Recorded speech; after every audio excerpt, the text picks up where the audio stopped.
dabbling, like I said, until, I got into the scriptures and found out sex is marriage.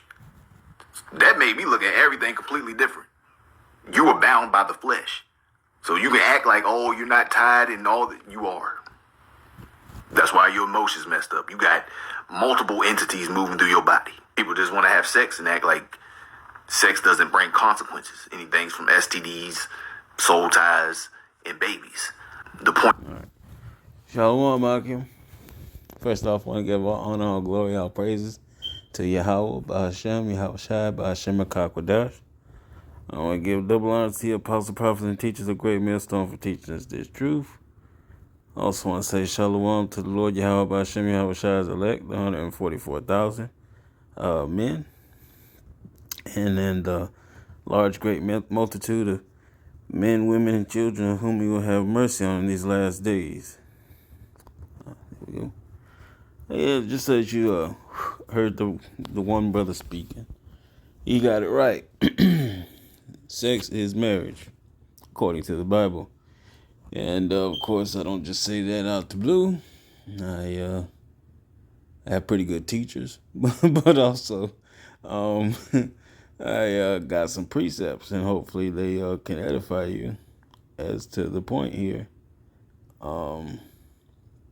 We go ahead and start off on Genesis 24:67.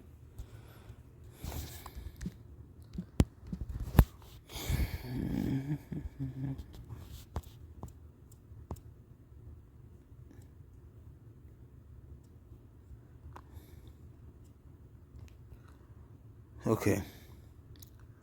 So, if you know Genesis 24, right up in here is when Isaac was saddened by his mother's passing, and Rebecca actually took him in the tent, and they did the thing, and she became his wife. No grand ceremony or none of that other stuff, because keep in mind, sex is marriage.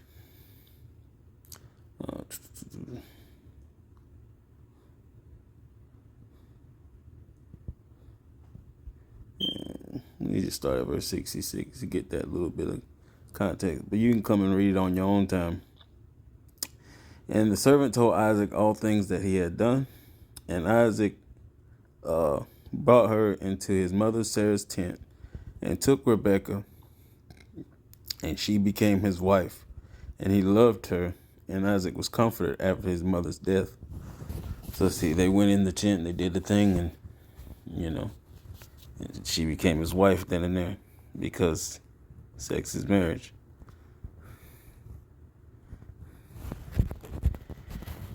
In Genesis 38:8.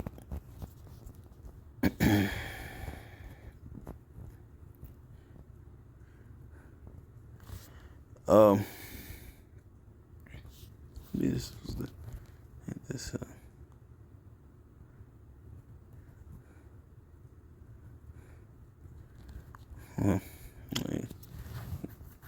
And Judah said unto Onan, go in unto thy brother's wife and marry her, and raise up seed to thy brother.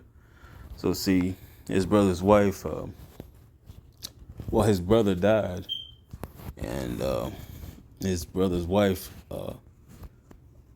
he had to marry her through a tradition called the kinsman redeemer. That's how we know the father carries the seed, because you come through your father's line. So his brother would actually be the kinsman to redeem the seed, although the seed line would continue through the brother and wouldn't end with him.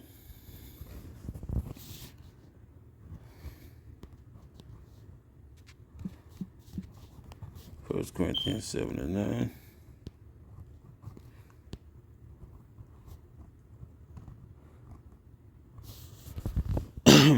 No, I mean, 1 Corinthians 7:9.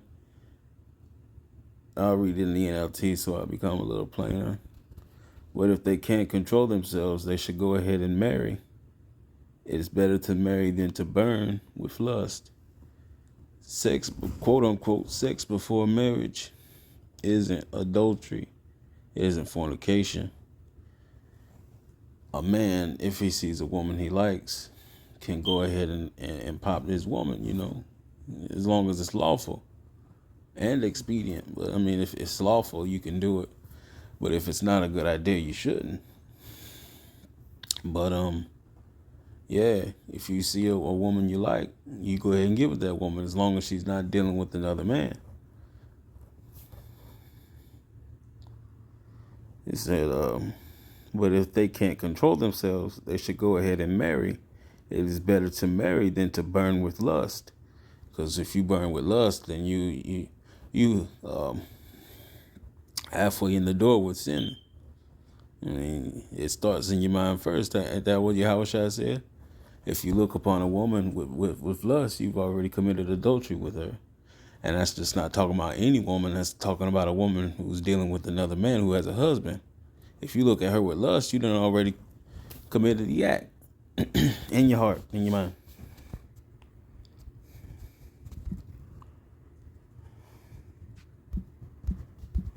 Luke 17:27.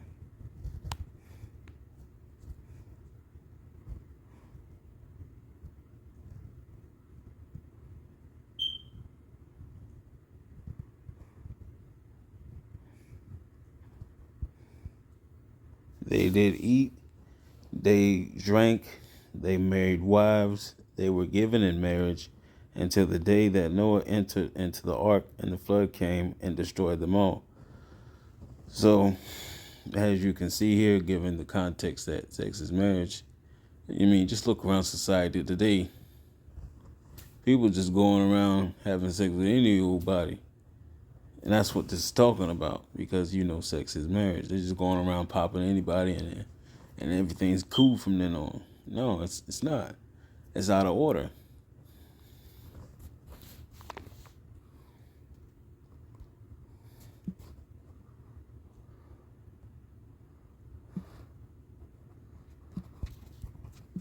This is Genesis 16:3.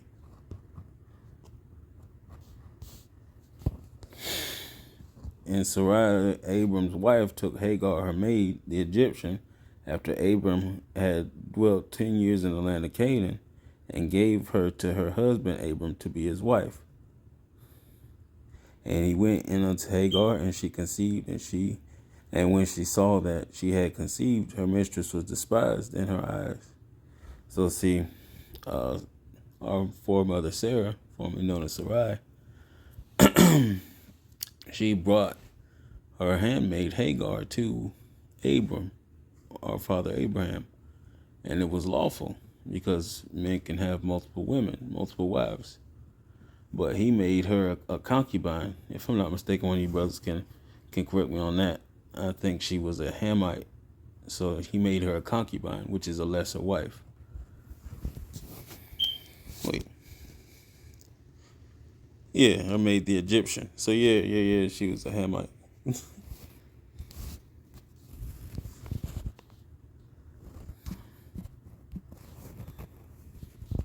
625.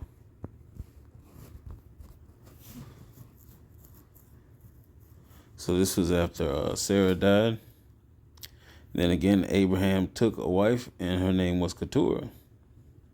So he found Keturah and he made her his wife, and she bare him sons.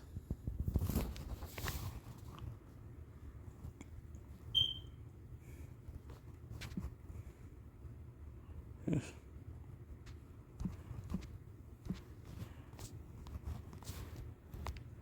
30:9.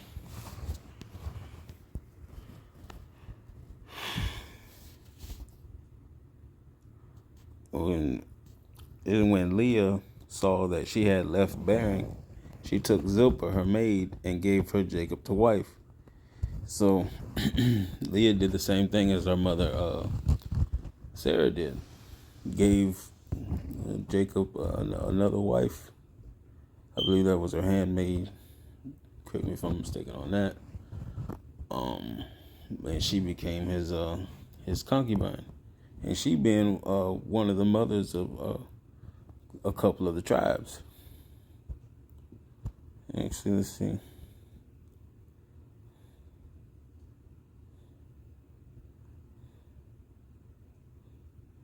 It's Asher.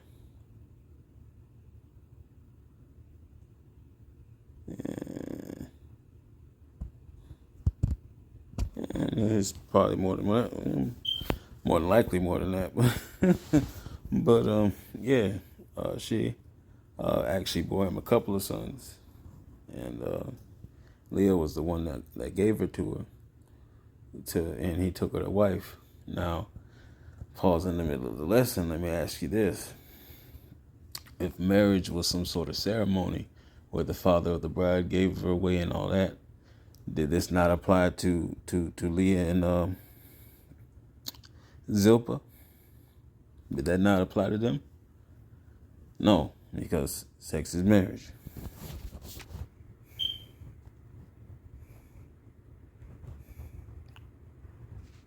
38 and 6.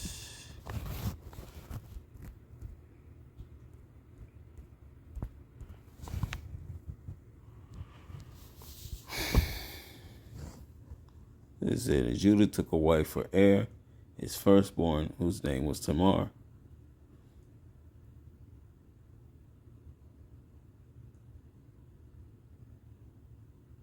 Oh yeah. This is a part of that the same story that we had covered earlier, where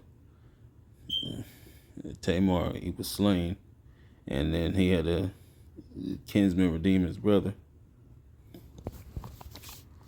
So like, for not noticing earlier.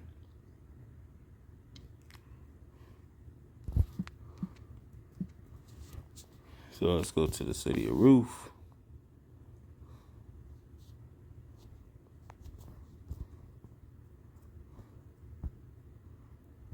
So Boaz is the same thing, the kinsman redeemer. So Boaz took Ruth, and she was his wife. And when he went in unto her, Yahweh gave her conception, and she bare a son. He said, and the women said unto Naomi, Blessed be the Lord Yahweh, which have not left thee this day without a kinsman, and that his name may be famous in Israel. So see, her line comes through, and it goes all the way down to Yahweh Shai, which it doesn't matter with Ruth being a Moabite, because the seed goes to the man. So that's all I have for you. Hopefully this lesson was edifying. I want to say shalom.